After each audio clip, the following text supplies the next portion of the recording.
देखो, जो इंसान अकेले रहता है ना, बेसिकली वो अकेले नहीं होता है। उसके साथ ना हमेशा ही हमेशा भगवान होते हैं। और इसलिए देखो, वो इंसान अकेले भी चलता है ना, तो जीवन पथ पे सफल होता है। क्यों? क्योंकि उसकी सोच जो होती है ना, सही होती है। और उसको गाइडेंस जो मिलता है ना, सिर्फ और सिर्फ ऊपर वाला के साथ मिलता है। ऊपर वाला उसको हमेशा गाइड करता रहता है। उसका जो साथी होता है भगवान होता है। लेकिन जो इंसान देखो कि परिवार में रहता है, ग्रुप में रहता है, जो बहुत से रिश्तेदारों से घिरा रहता है, हंसी ठहाका लगाता है, ऐसे लोगों को लगता तो है कि मेरे पास इतने लंबे चौड़े रिश्तेदार हैं। लेकिन एक्चुअल में जब देखोगे ना, नज़दीक से बात करोगे, तब आपको पता चलेगा कि ये लोग कितने खोखले हैं। इनके पास तो कुछ भी नहीं है। इसलिए जब भी थोड़ी भी मुसीबत आती है, परिस्थिति और परेशानी विपरीत होती है ना, तो ऐसे लोग गिर जाते हैं और छटपटाने लगते हैं और मजाक के पात्र बन जाते हैं।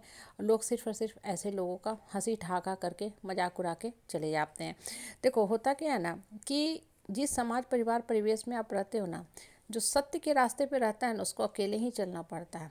आप देखोगे ना, महाभारत काल में तो पांडव जो पांचों पुत्र थे ना, उन्होंने पूरा जीवन सिर्फ और सिर्फ संघर्ष में ही बता दिया। वो थे तो राजघराने में, हस्तिनापुर के राजकुमार थे, लेकिन कभी भी उन्हें सुख नहीं मिला। क्यों? क्योंकि वो सत्य न्याय धर्म के प्रतीक थे। धरती पे न्याय को इस्टेब्लिश करने आए थे, धर्म का शासन इस्टेब्लिश करने के लिए आए थे। तो उनको हमेशा ही हमेशा अधर्मी लोगों से संघर्ष करना पड़ा। और इन द मीन टाइम हुआ क्या, उनका पूरा जीवन संघर्ष में ही बीत गया। लेकिन फाइनली विजयी वही हुए, क्योंकि उनके साथ श्री कृष्ण थे। हमेशा श्री कृष्ण उनका मार्गदर्शन करते रहे। इसलिए देखो, आप भी जिस समाज परिवार परिवेश में रहते हो ना, होता क्या है कि आप सही रास्ते पर रहते हो। जो इंसान सत्य के रास्ते पर रहेगा ना, तो देखोगे उसके अंतर मन में ताकत रहेगी। वो जो बात कहेगा ना, उसके बात का ना कोई काट नहीं होता है। लेकिन लोग ज़बरदस्ती क्या करते हैं, सही बोलने वाले के ऊपर चढ़ के रहते हैं, दबंगई दिखाते हैं, गलत बातें बोलते हैं, गलत बात मनवाने की कोशिश करते हैं। जो सत्य के रास्ते पे है, वो इंसान कभी मान नहीं सकता है कि नहीं, हम गलत रास्ते पे नहीं चलेंगे। तो उसको स्वाभाविक है अलग होना पड़ता है। जब वो अलग हो जाता है, तो यही हित नाता परिवार रिश्तेदार क्या कहने लगते हैं कि भाई ये तो फ्रस्ट्रेटेड आदमी है, डिप्रेशन का मरीज है, अनसोशल है, अव्यवहारिक है।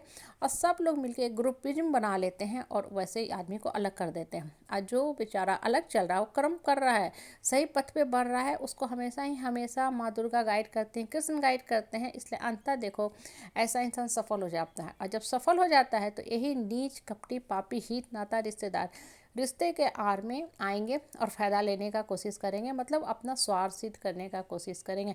इसलिए देखो, कृष्ण ने क्या बोला, नष्टो मोहा नष्टो मोहा नष्टो मोहा, मतलब मोह माया के बंधन में मत पड़ो।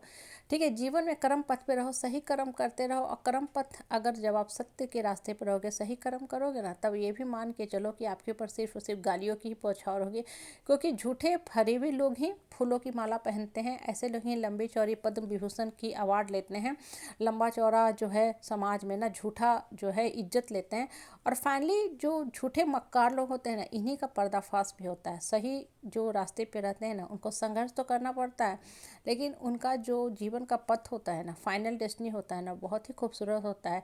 हालांकि वो संघर्ष करके जाते हैं, लेकिन अपने जो रास्ते तैयार किए उससे दूसरे को भी मोटिवेट करके जाते हैं कि जीवन में कुछ भी दुख दर्द कष्ट कलेश संताप परेशानी आए, लोग तुम्हारे मार्ग में हजारों हजार गलत बात बोले, नेगेटिव कमेंट दें, फीडबैक दें, लेकिन तुमको वही करना है जो सत्य है, जो सही है, ना कि लोगों की बातों में आके उनके हिसाब से चलना है।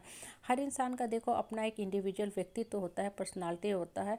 जो आपका मन कहता है, सही कहता है, वही करो। लोगों को खुश करने के लिए कि हाँ ये हमसे नाराज़ हो जाएंगे, तो चलो हम सत्य का रास्ता छोड़ दें, इनको खुश करें, उनको खुश करें, ऐसा इंसान होता क्या है ना, कि जब आप सबको खुश करने में रहोगे ना, अंततः आप हमेशा ही हमेशा दुख में रहोगे। क्यों? क्योंकि वो सत्य का रास्ता नहीं था, वो सही रास्ता नहीं था। अपने क्षणिक समय के लिए दूसरे को खुश तो कर दिया, लेकिन अपने कर्म को हमेशा हमेशा के लिए ना खुश कर दिया।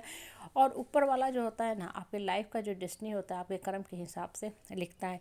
इसलिए बिल्कुल मायने नहीं रखता कि कितने लोग आपसे खुश हैं, कितने लोग नाराज़ हैं। बस सही कर्म करते रहो, एट द एंड आपको ही विजय मिलेगा। विजय का जो हार है आप ही पहनोगे। हालांकि संघर्ष करना पड़ता है, इतना आसान भी ये काम नहीं होता है।